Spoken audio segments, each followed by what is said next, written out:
I also got a bucket. Look at this thing. This is actually a pretty nice bucket I found. It's a bucket. I mean, nothing too cool. I mean, look at this though.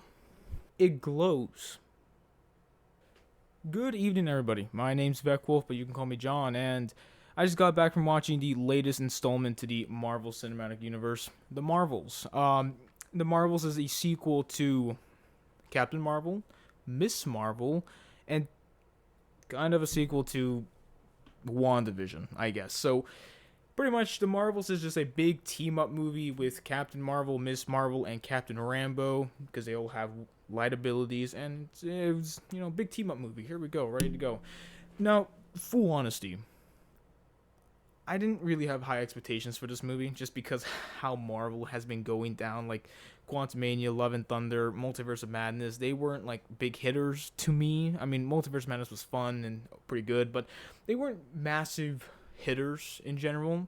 And I just didn't really have a lot of faith. Not faith, but I just generally didn't see this being like a shocker. Ooh. But oh boy, howdy, I was wrong. This movie is a shocker. This was a really fun and entertaining hour and 45 minutes. This was actually very entertaining.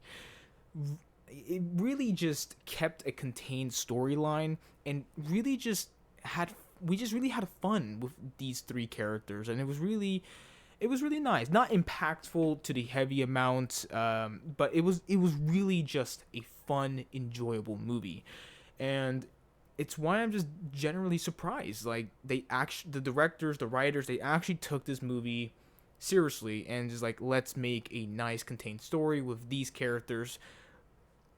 We're not just making this for a bigger future project. Now, yes, there are post credit scenes which were very very shocking, and I'm like, those are pretty good post credit scenes, but I just didn't want to have to think like I'm paying just to see a post credit scene. Like Quantumania, for example, you're kind of just paying to go see a post credit scene there. This movie, you're paying to see the movie. I think it's a very worthwhile effort. Now, let's get into the down gritty. I don't know what I'm trying to say, but let's get into the review here. Now, the movie kind of just opens up with Captain Marvel and Captain Rambo kind of doing their own missions, right? And so they see a little cool, shiny, glowy thing. And of course, you know the rules when you see something very shiny, something that looks dangerous. I'm gonna fucking touch it. And so they touch it and they mess up all their powers. That also includes Kamala Khan, Miss Marvel. And so that's kind of like the whole premise here. Just kind of having our powers tangled up. And by the way, the switching abilities and the fight scenes were beautiful.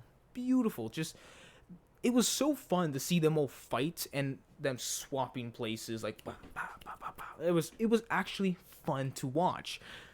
Unlike a lot of these other films, this is having the most boring, mediocre fight scenes. This one was actually very fun.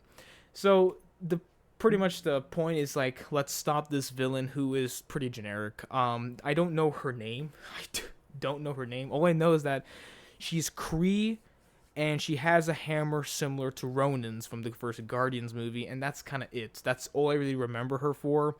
That she also wants to bring stability back to her planet, sunlight, atmosphere, water. Okay, cool villain plan. Want to rebuild your society, understandable, but you yourself were not memorable.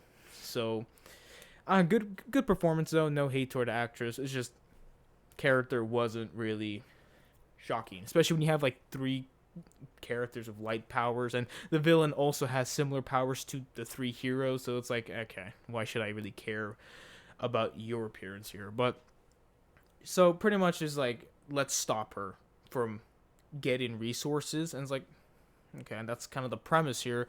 We keep going to different planets here and there. So like the first planet is like a planet for scrolls, because scrolls are still kind of just all over the place still. And I'm confused because this movie was also supposed to be a connector to Secret Invasion, which was, I didn't see any connection here whatsoever. Nick Fury also felt like a Looney Tunes character, because he just like didn't we just have an invasion on Earth? Well, not really an invasion, but Didn't we just have like scrolls coming out of everywhere? It's like we're not going to talk about this. Like that's the thing I was questioning. Is like how is Secret Invasion going to lead to the Marvels? But fun fact, it really doesn't. I didn't get any connection there. Miss Marvel and yeah, a little no, not even WandaVision, but yeah, Secret Invasion was just gone, complete inclusive to this movie, and that's a shame. And I thought seeing scrolls here were definitely going to be like a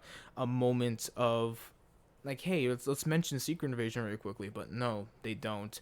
And so pretty much at this planet, the atmosphere gets sucked up, and a lot of Skrulls die, and nice little cameos show up, and the Skrulls are kind of on Earth now. So that's all I'm gonna say. I don't want to really spoil anything for that. Then they go to this other planet, which is a very well, it has like a lot of water, so that's kind of like the next goal for this villain. Get water, of course. And this planet, they all sing. That's their language. They must sing in order to understand one another, which is very interesting. It's like if you're having an argument, do you sing with rage?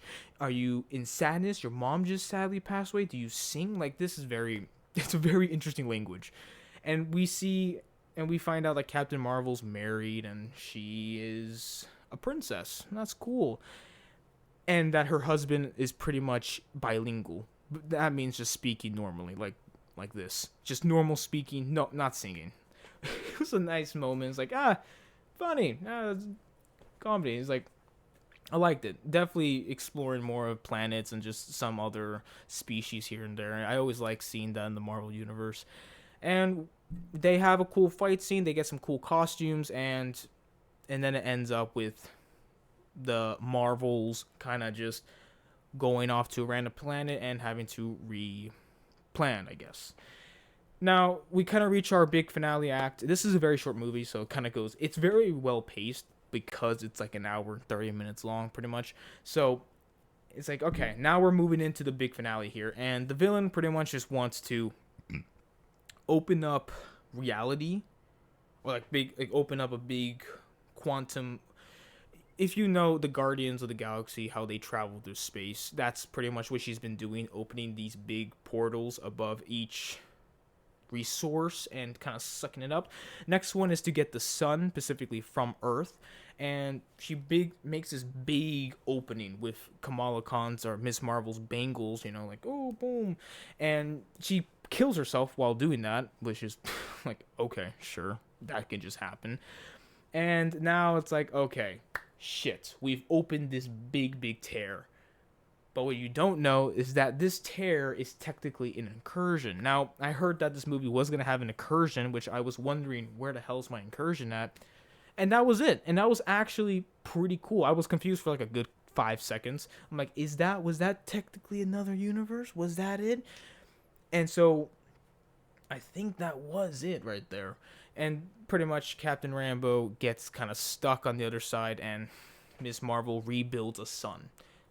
That's kind of how the movie ends. And looking at the big picture of this film was pretty much keeping a contained story, and that's what I was happy about. It was a very fun, enjoyable movie. It was definitely a comedy movie, 100%, but it had action that was actually very enjoyable. It had very nice moments with the three leads here. It was really, really nice to see chemistry between all of them, and it looked like they had a lot of fun on set. It looked like a very fun movie to make.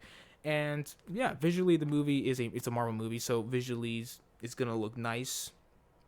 I didn't really see any wacky, funky, wonky CGI in this movie, but it was definitely a pretty decent Marvel movie, which is really interesting to say, because we just have been getting flops and flops and flops. And so it was very nice to just sit down, have a normal Marvel movie for once that is a contained story, and it has small build up to whatever comes next. That was very nice. So sit down at the dinner table. Let's prepare our meal here, because we're gonna go ahead and we're gonna dissect this thing. Wrong word to say.